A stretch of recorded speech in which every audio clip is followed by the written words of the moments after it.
Thank you for another edition of Hoops Hitting Gems podcast. I'm your host, David Jones.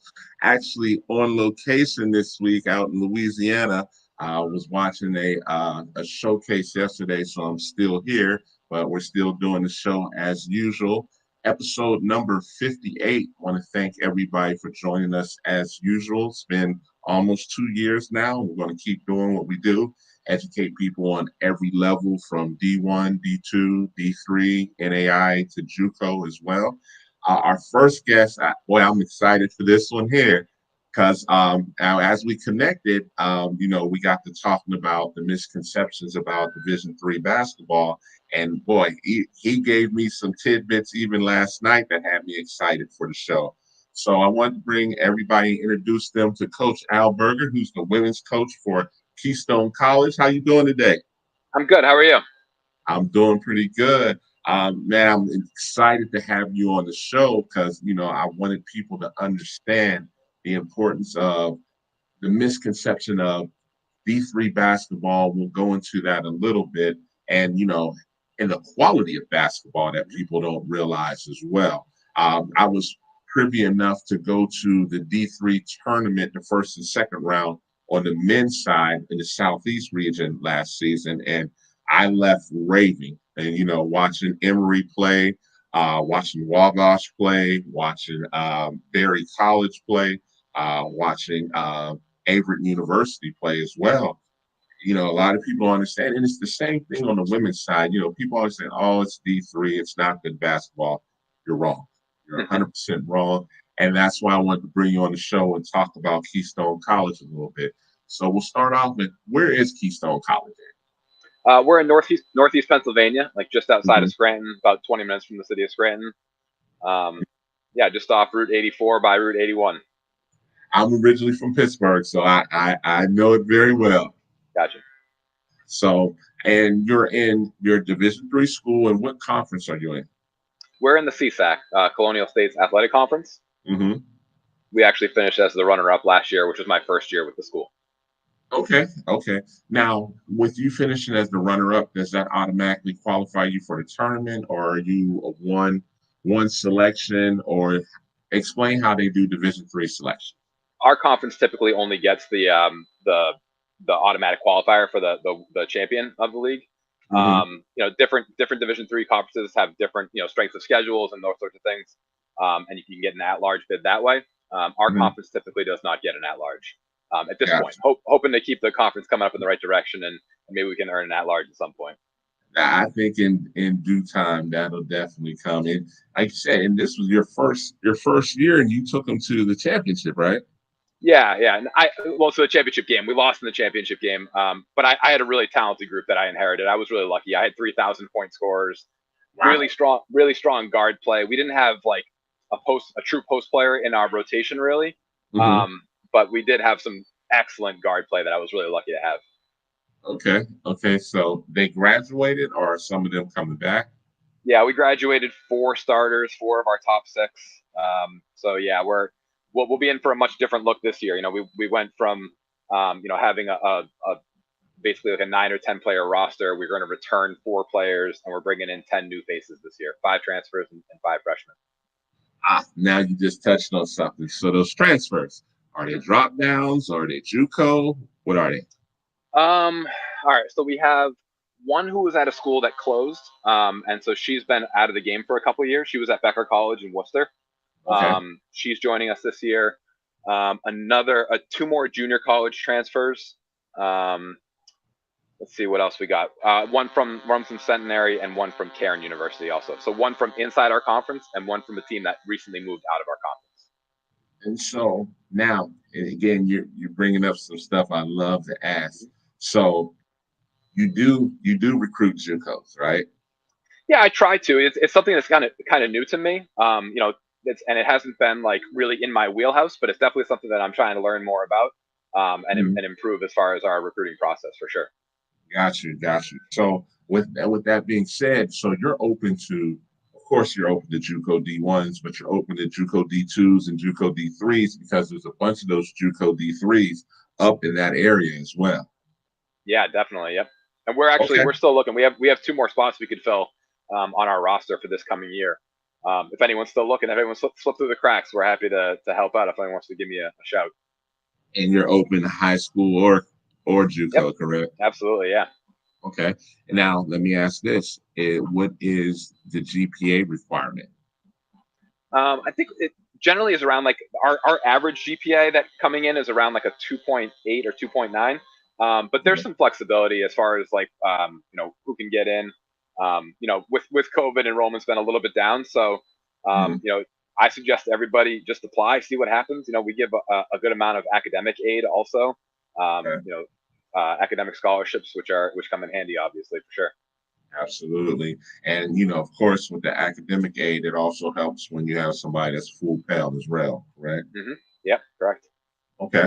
Okay. But, and I just wanted to touch on that just a little bit because we definitely want to stay on the basketball side because, again, I wanted to stay with the misconceptions of, the quality of basketball as well. And also, that's a very good conference you're in from a D3 perspective as well. Like you said, no, they don't have past the automatic qualifier, but with them the way they keep improving, the likeliness in due time, because then those at-large bids go with the best record, correct? Yeah, yeah, and there has been a lot of turnover, I think, in the conference coaching wise.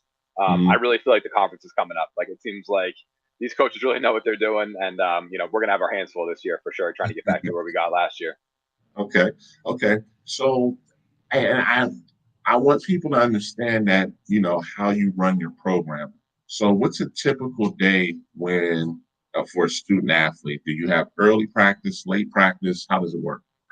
We really, and I think this is part of like the Division III model, is just that we work around our students' class schedules. We don't Mhm. have priority scheduling for athletes. We work around whatever they have. And one of the really cool things about Keystone is that we've got a ton of majors. We have like 50 majors. There's a lot of different things to choose from, and so you end up with like students who have like a bio lab or something like that that's later in the day, and so we've got to work around that and just really try to maintain that flexibility. I don't love morning practices. I try to avoid like the 6 a.m. thing, but we'll have a couple of 7 a.m.s this year. We'll go late a couple times, like 8 p.m. But Mhm. typically, like if we can find that sweet spot from like 3 to 5 or 4 to 6, that's my goal. But it really varies a lot based on our class schedules, and so every semester is different. Every year is going to be different as far as like how we practice and everything. Um, but we can't start till October 15th, so they'll have a good like six Yeah. weeks to get on campus and get acclimated, get to know each other a little bit. We'll have we can't make anything mandatory, but we do have team lifts, kind of like captains practices and those sorts of things. Okay. Okay. Now, here's the other interesting thing I always like to ask. With you being D3, how do you guys travel? I know it's within usually the schools in the region, but, for November and December, you play some out of conference games. So where do you travel to when you play those out of conference games? It'll vary year to year. Like we typically play like Misericordia, they're pretty close. This year we play Wilkes, not too far a drive. Last year we played Kings and Arcadia, which are pretty close by. We don't Mhm. have them on our schedule this year. I like to do like a tip-off tournament usually. This year we're at Oswego State for their tournament in Western New York. I don't know if I'm supposed to call it Western New York or Upstate New York, but one of those. Okay. Um, so we'll head there this year. We try to keep our non-conference games pretty close because some of our conference play does have a significant amount of travel. Like we go to Notre Dame of Maryland. Typically I want to try to make that an overnight trip. We're going to do that this year. Make that overnight. A couple trips down to like the Philly area that are a little bit further as well in conference.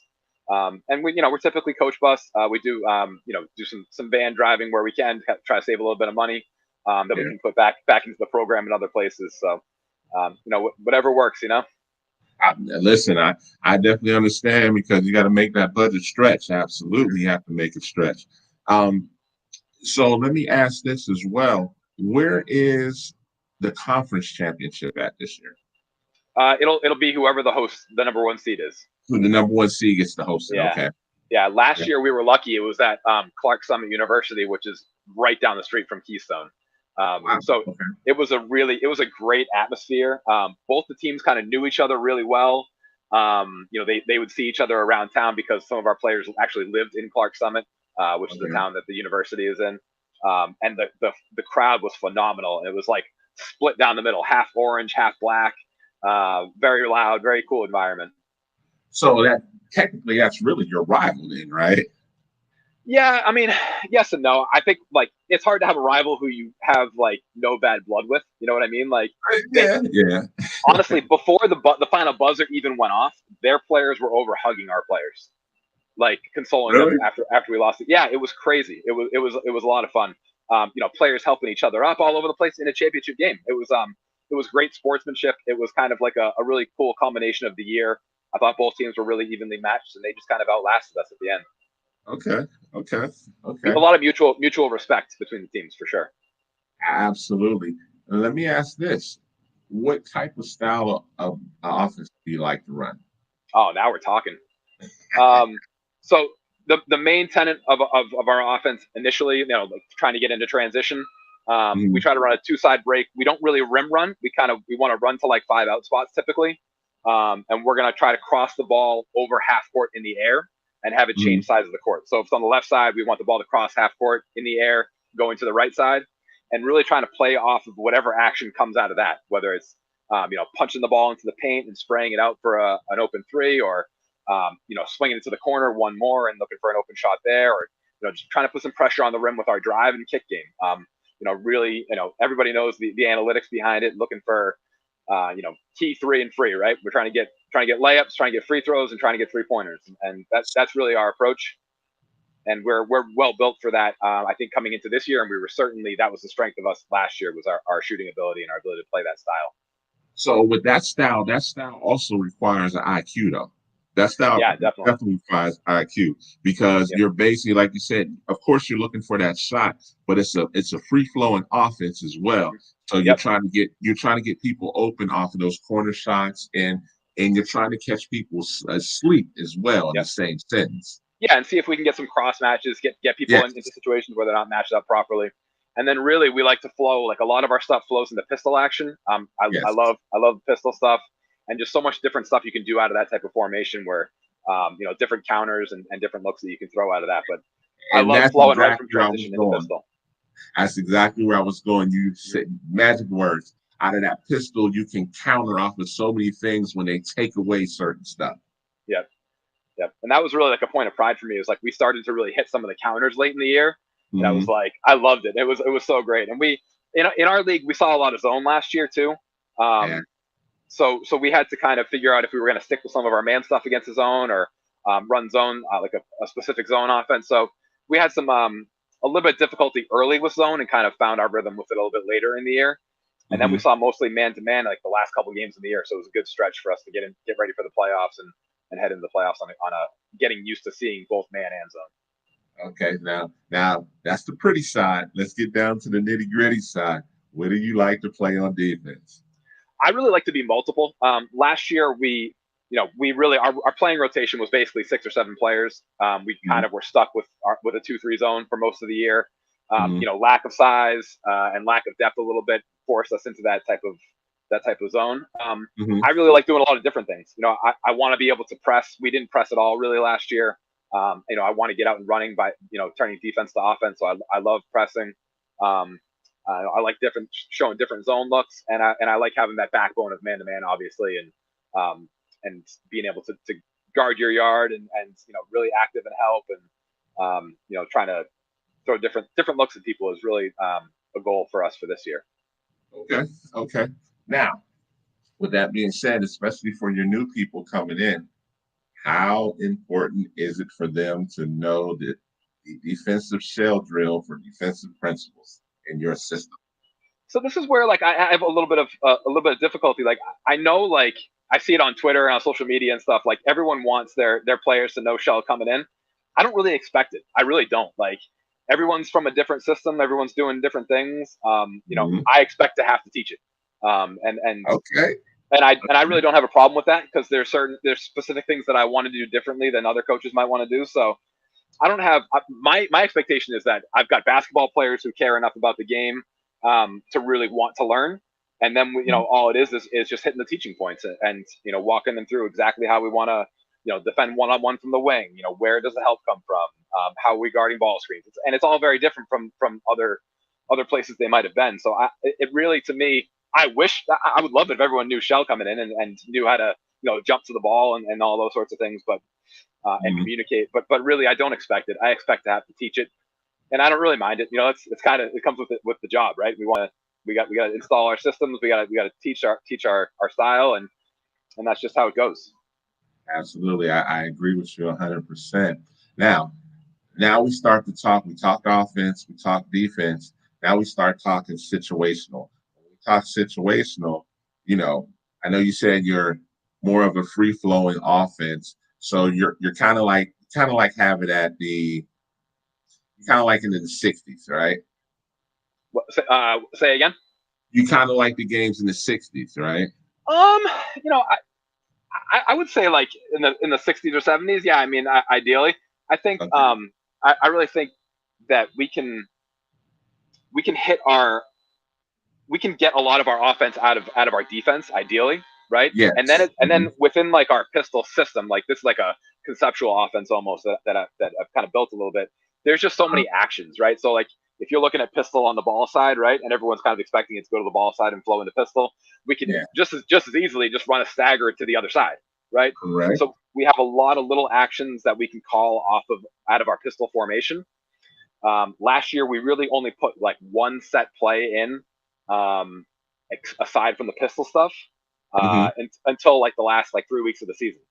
And then down the last 3 weeks, we knew that our best players would get denied a little bit, and that we would have to put in some good, like some backdoor actions to get rid of the overplays and stuff like that. People trying to cheat in passing lanes.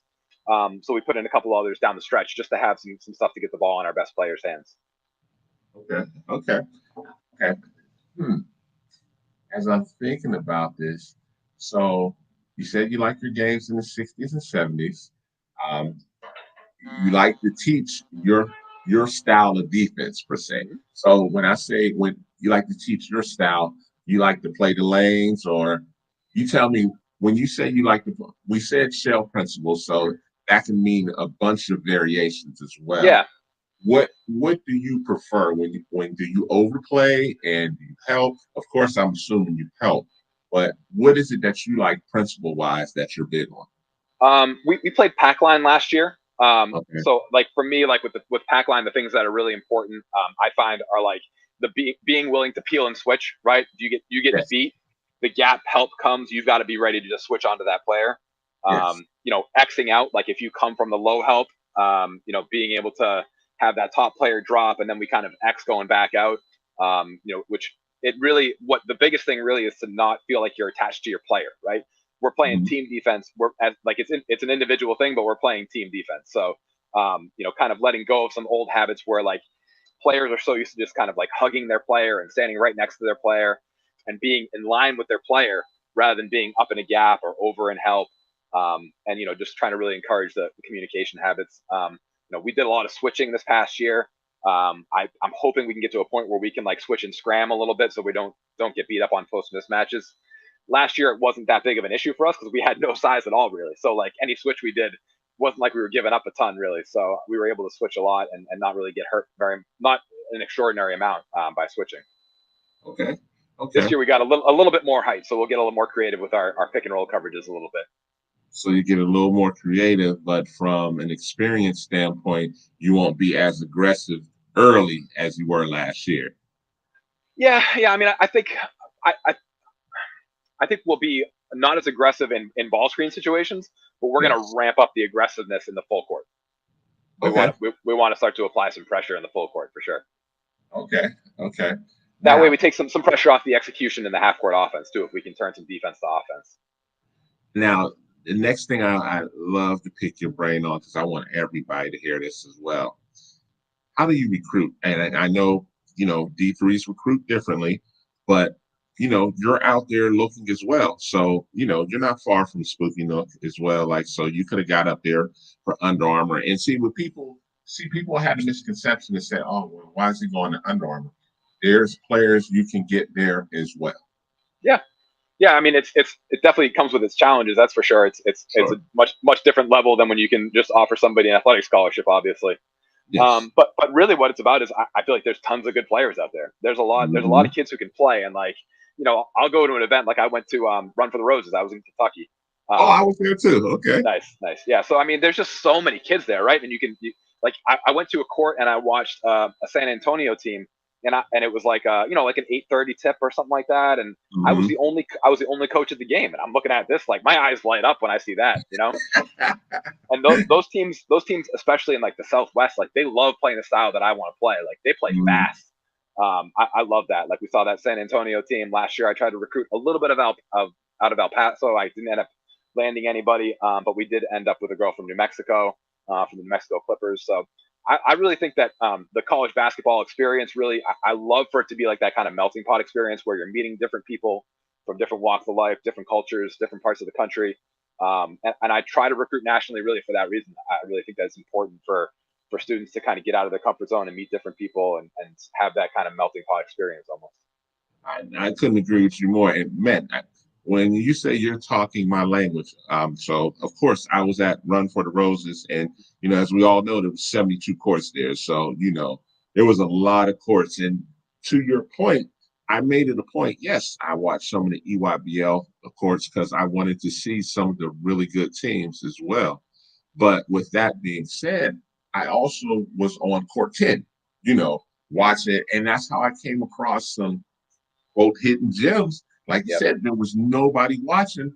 I came across a young lady that was 6'3", that she's from Louisiana, and nobody knew about her. And I got to watch it, and what caught my attention, I said, let me just walk in the courts. And she's 6'3". I was like, she got some good height work. And the young lady she was going up against was 6'4", and I'm like, okay, let me watch. And they were going at it. So Yeah. number one, premium, they're post players, of course. So I said, let me sit down. Number two, it was a good game. By the time I sat down, so to your point, I was the only one sitting when the game was over. And, I was taking notes. And so other coaches walked by. One coach sat next to me and was like, I kind of see what you're looking at. And I was like, yeah. I was like, it's a pretty good game. Another guy came and sat right next to me and said, I just saw you guys. And I said, well, let me figure and sit down and look. By the time the game was over, there was 8 coaches there. Yeah. And Well, and that's the other thing is we got to bounce around and see a lot of different stuff. So it can be challenging to get to every court, but yeah, definitely. That's an understatement. Yeah, especially if you see a team on court 10, and then you may look at the schedule like, I want to see this team. Oh, they're on court 65. So yes, but I love the atmosphere. And to your point, there were plenty of D3 coaches that Run for the Roses. Plenty. Yeah. From Yeah. all So over. yeah. So for me with recruiting, it's really about casting that wide net. Like I'll go to like the Under Armour and like the EYBL stuff, and I'll see like I'll see those top teams, and I'm like, I'm looking for the last kid off the bench, really, or the last couple kids. I'm probably not landing a starter from that team, but those bench kids are very capable. They get in, they're against tough competition. They don't back down. They show some toughness. And I really like to see those kids get in and see what they can do, because it's just such a high level of basketball. And to be honest, like I reach out to some of these kids from those teams, or even from the teams that don't have as many coaches. I'm talking to kids, and I'm like, I'm surprised. Like I'm expecting you guys to be getting D1, D2 looks, but really, like what happens is the landscape has shifted so much with the transfer portal and with the COVID year. It's just messed with a lot of people's processes, I think, and it's created a unique environment for Division III to kind of step in and try to find some of those opportunities to recruit. I couldn't agree with you more. That's just a situation where people are really, times are changing, and you're going to have to adjust, because after the portal, and one of the things that's going to benefit you, and it's kind of unfortunate, people don't understand, like the portal had, I think it was close to 1,800 young ladies this time, and only 25% of them got picked up. Yeah, and it's crazy too, and I have like myself and my assistant. I have a graduate assistant. We're all over the portal. Like not 100% of kids, but like anyone who we think regionally might be a fit, or like just trying to get a look at these kids and see who might possibly be a fit. We're all over it, and like I'll reach out to kids in the portal, and I don't hear anything back. So like that's part of the game. Is just like what you got to figure out. Shot. Absolutely. Yeah, exactly, and figure out what these kids are looking for and what they want. Yeah. I hope they find what they want. And honestly, like I'm happy to help out for kids. Like if they're looking for a spot and they can't find something, like coaches know coaches. So like I've already been doing that a little bit this summer, trying to put coaches in touch with some players who are probably above our level, but I can help them find a home somewhere else. I'm really big on, like, it's all about finding the right fit for these kids, and that's the important thing. It's great to win games, but it's really important that these young ladies are getting the opportunity that they've earned. These kids put in a lot of work, and it shows. And it's I want to see them get the opportunity that they've earned. Well, see, now here's the thing, because when does school start for you guys? Kids come to the campus around August 28th, I think, and they start like just after that. Okay, so technically between now and the 28th, you could get a lot of traction because now, as reality sets in portal wise, and they're not being picked up, now they have to humble themselves and call and say, "Hey, coach, is that spot still open?" Mm-hmm. And there's going to be a possibility in the next 2 weeks, depending on how it goes, where you may have to turn some kids away. Yeah, I think we're a long way away from turning away kids. Like I said, I wanted to get my roster to 15. I'm at 14 right now. I could go up to 17. So like I've got a little bit of flexibility. I don't anticipate turning anyone away. But like I said, it's about helping them find the right fit. I hope it's with us, and if it's not, I'm happy to do what I can to help these kids. And to my point of what I'm saying is, with the landscape changing, that really helps D3 basketball. I mean, it's already a good brand of basketball, but on the same sentence, you're going to start getting some of those D2 drop downs, those NAI drop downs, because everybody's not going to get picked up. You're going to get definitely some of those JUCO D3s and JUCO D2s, to the point where, maybe JUCO D1 may be a little stretch, but it won't be out of the question in the next 2 years or so, because of the way the landscape has changed. Yep. And everybody wants to go older. And we didn't even mention, and this is the sad part, we didn't even mention high school. Yeah. So you have high school kids trying to contact you soon. Yeah. No, that's the majority of the recruiting that I want to do. I want to be going to these AAU events and reaching out to these kids who I can get for 4 years, hopefully, and really have them grow within our program. We try to make our program as much like a family as we can. And so I want these kids around for 4 years and help them grow and develop as basketball players and as people. And the other question I have as well, because, you've already touched on it. When you go out to recruit, you're trying to get bang for your buck, and, as in your terms, cast a wide net to see as many kids as you can at the same time. Do you go to those like high academic camps, or like those hoop group camps in your area?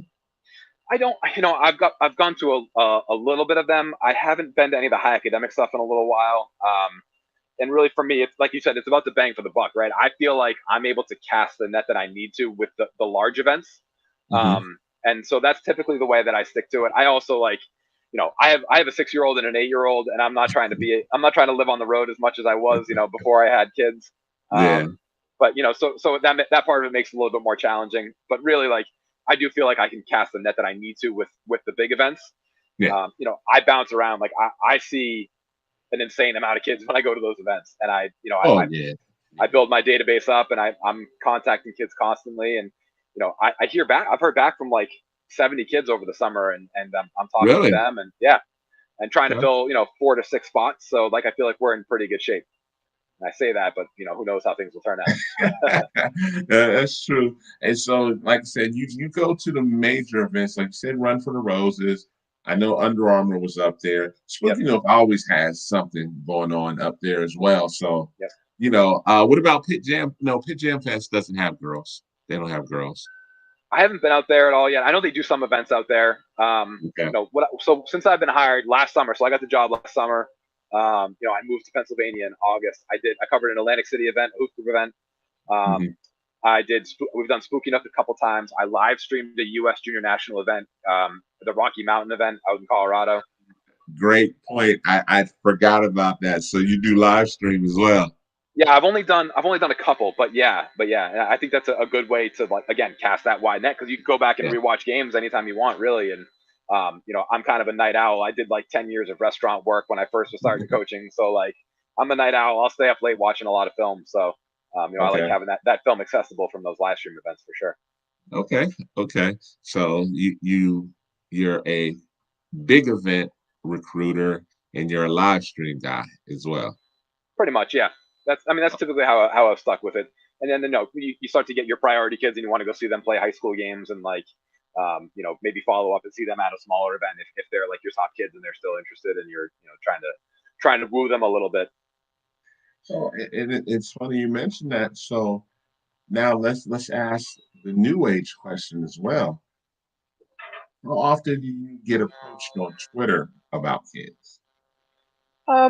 Here and there, because and I've been posting like when I got the job last summer, our roster had 8, so like I was posting like once every couple weeks, like, hey, we're looking to fill our roster. Hey, we're looking to fill our roster. And so I'd hear back randomly, but typically like late in the process, the kids that you're hearing from, they may be on a little bit on the flakier side. And so like you hear from them, you get back to them, it takes a couple weeks, they get back to you. And then it's like, they found another opportunity or something like that. So like, Yeah.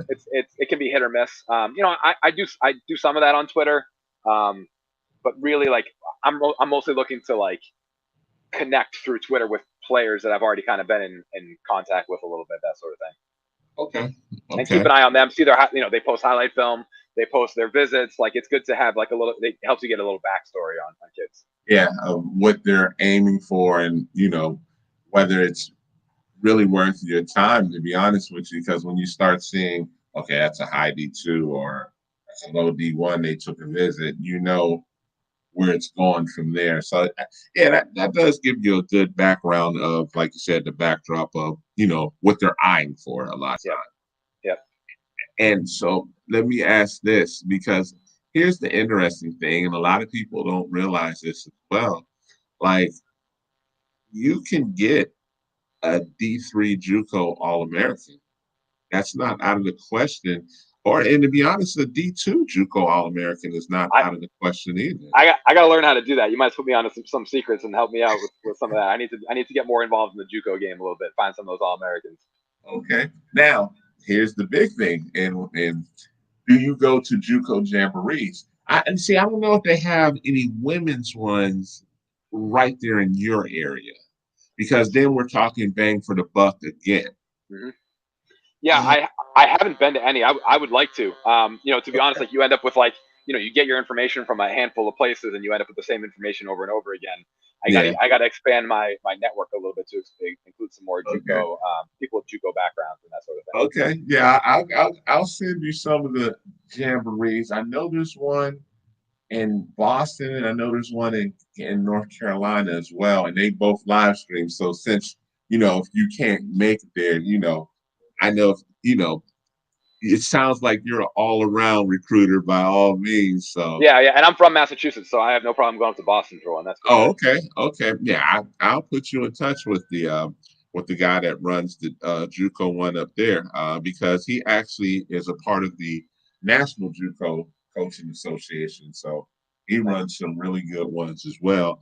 And like I said, there's so many, and that's the good thing with technology.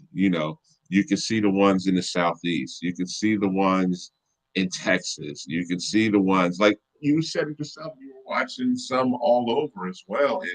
And listening to you, it sounds like you have the formula. It's just implementing it to increase your program. Like, you were blessed to have a really good program that first year, and now it's all about just continuing to build and take it to where you're trying to take it.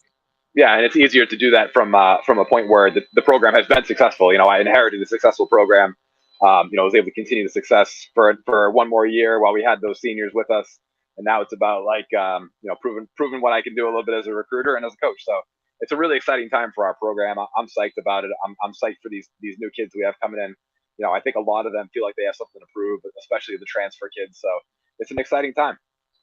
And one last question I wanted to ask. So basically, on the grad assistant side, you said you had a grad assistant. So those opportunities are available for kids that want to be student coaches or grad assistants as well, correct? Yeah. So actually, my grad assistant, her name's Gianna. She played for me at Salem State University up in Massachusetts. My first head coaching role. She played for me there. She had been working in like a law firm and was looking for an opportunity to possibly dabble in coaching, and I called, and so she goes to school for her master's for free to get her MBA. She's coaching with me. She lives on campus for free and gets a free meal plan. So it's a pretty good deal.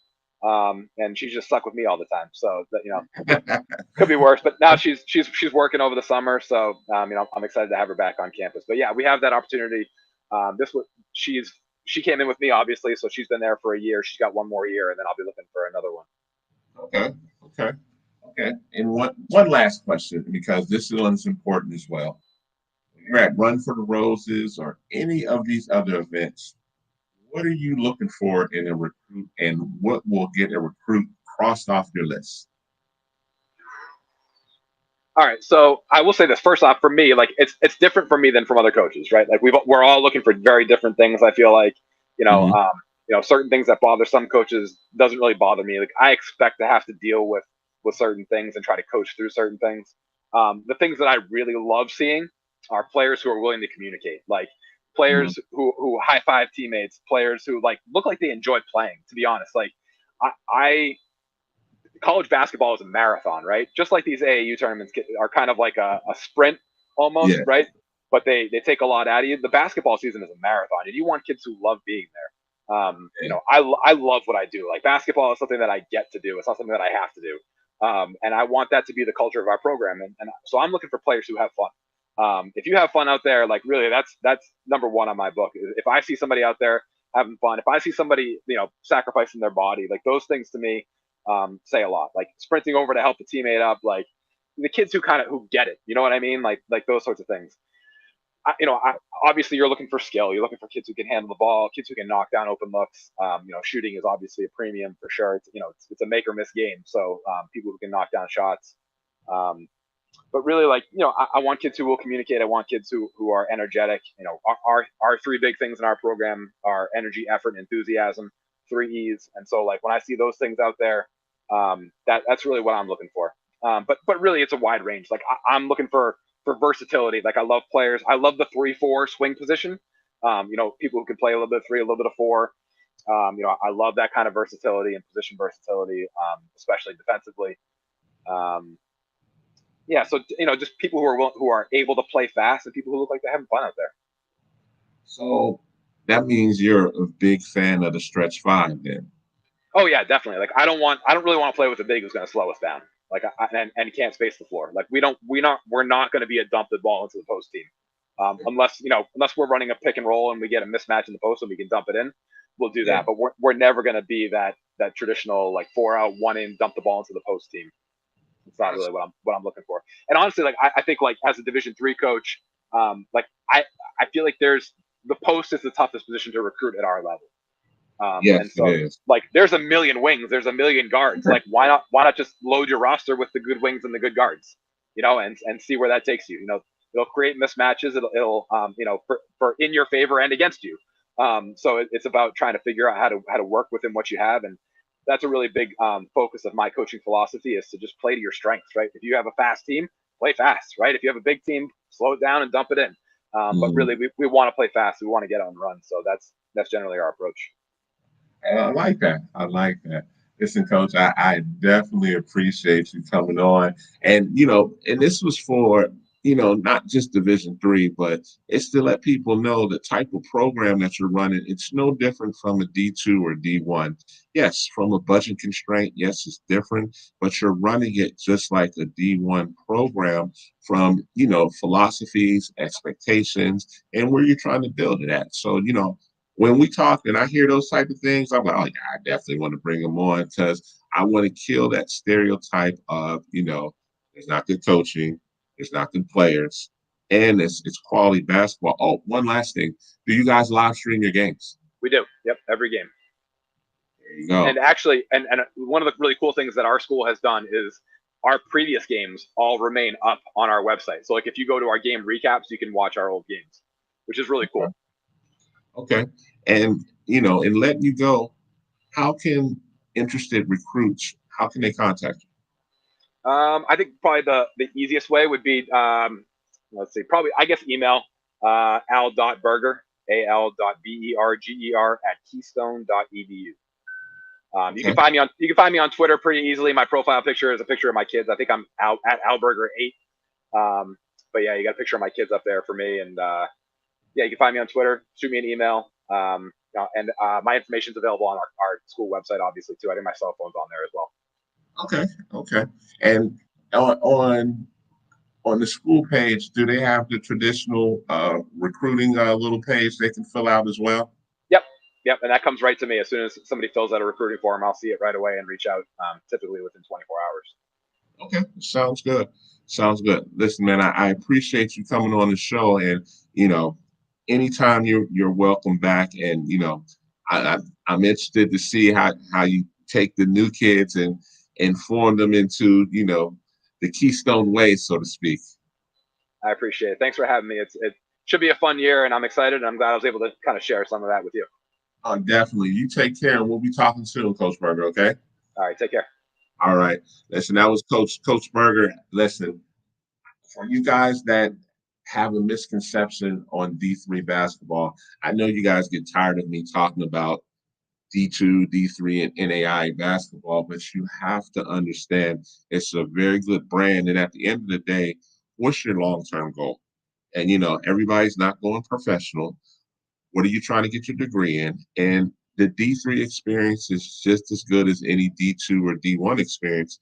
And in some instances, it's a better fit for a lot of people out here that have these dreams of continuing to play on the next level. It makes more sense because you're going to get a chance to play. You're going to have typically a smaller environment, which is sometimes a lot better for certain students as well. And, I always want to bring coaches on so they can understand and they can, basically let everybody know, especially in the Southeast, the Midwest, and down in Texas and Louisiana, these are the type of schools that they're looking for players. And once you get past that D1 bus mentalities, these are very valuable options. We're going to wrap it up for tonight. We're going to cut the show short. We have some other obligations tonight with the Media Association, but next week we already have a packed show with 4 very good coaches. I want to, thank Coach Berger for coming on and talking about his program.